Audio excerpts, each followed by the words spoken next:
Article numéro 60.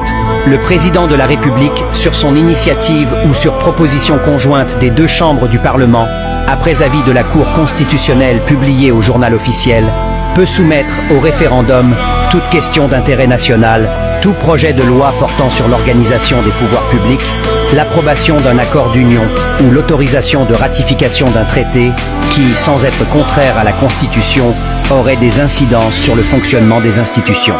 Lorsque le référendum a conclu à l'adoption du projet, le président de la République le promulgue dans les délais prévus à l'article 59. Article numéro 61.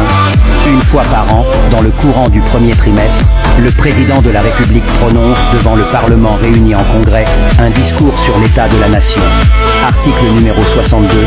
Le président de la République communique avec l'Assemblée nationale et le Sénat par des messages qu'il fait lire par le président de l'Assemblée nationale et par le président du Sénat. Hors session, l'Assemblée nationale et le Sénat se réunissent spécialement à cet effet. Article numéro 63. Le président de la République est le chef suprême des forces armées et de sécurité. Il préside le Conseil de sécurité nationale et le Comité de défense nationale.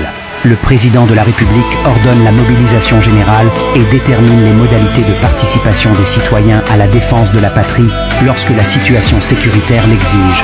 Article numéro 64. Le président de la République est le président du Conseil supérieur de la magistrature. Article numéro 65. Le président de la République exerce le droit de grâce. Il propose les lois d'amnistie,